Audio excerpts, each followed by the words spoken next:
Isa ang selfie sa mga itinuturing na epekto ng pop culture. Naging paraan din ito ng paglikha ng pananaw ukol sa sarili na nagbubunga ng parehong positibo at negatibong reaksyon sa iba't ibang aspeto ng buhay. Kung paano, alamin po natin kay Benj Bondok sa kanyang special report.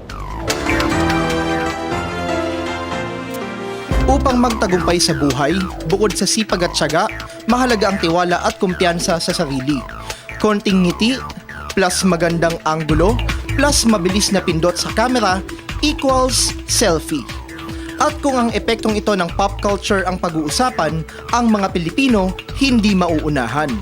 Ngayong taon, kinilala ng Time Magazine ang mga lungsod ng Pasig at Makati bilang mga selfiest cities sa buong mundo. Lumabas din sa isang pag-aaral na 30% ng lahat ng mga litratong kinukunan gamit ang mga gadget ay mga selfie. Indikasyon lamang ito na kumbaga sa karamdaman tila wala ng lunas at syndrome na tumama kay Juan.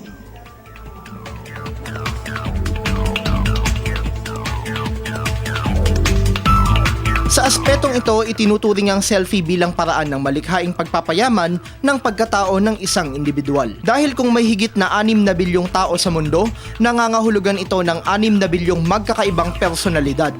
At ang mga anggulong nalilikha ng bawat selfie, indikasyon ng pagtanggap sa sarili bilang isang likhang kahanga-hanga ng may kapal. Bukod dito, ang selfie, instrumento ng pagbabago sa maraming aspeto. Ngayong taon, inilunsad ng Philippine Postal Corporation o PhilPost ang mga selfie stamps kung saan ang mga ito disenyo na ng mga selyong gamit sa pagpapadala ng sulat sa iba pang panig ng mundo. Sa isang banda, yung selfie ay parang pagpapatingkad ng individualismo. Pero ito ay mga elemento lamang ng kulturang popular o tinatawag nating popular culture na pwede namang gamitin ito para sa mas mabuting paraan. Merong mga pagkakataon na pwede mong gamitin yung selfie bilang isang forma ng pagpapalaganap ng isang importanteng panlipunan. Sa Pilipinas, naging daan rin ang selfie sa pagpapahayag ng mga saloobin ukol sa iba't ibang isyung pambayan, gaya na lamang ng LRT at MRT fare hike na mariing tinutulan ng karamihan sa mga mamamayan. Ngunit ayon sa ilang eksperto, sa halip na makatulong, nakasasama ang selfie sa katauhan dahil lumilikha ito ng ilusyong ang personal na kagandahan at kabutihan lamang ang dapat isaisip.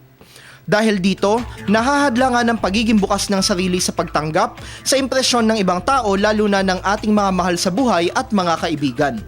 Nagbabala rin ng mga otoridad sa ilang mga bansa ukol sa pagkalulong sa selfie lalo na ng mga kabataan. Paniwala nila, maaaring maapektuhan ito ang isipan lalo na kung kakaunti lamang ang mga nagla-like sa mga selfie na ito sa social media. May posibilidad kasi na magkaroon ng masamang epekto sa emosyon ng sinuman ang mga negatibong tugon ng iba ukol dito na maaaring magresulta sa depresyon. Ika nga, kung nais mo ng pagbabago, dapat mo itong simulan sa sarili mo. Walang duda, nagbigay daan ng selfie sa isang bagong pansariling perspektibo ng tao. Ngunit ika nga ng kasabihan, hinay-hinay lang. Dahil kahit tingnan, ang anumang bagay na lumalabis, nagbubunga ng mga sitwasyong di kanais-nais. Para sa Telebisyon ng Bayan, Benj Bondok.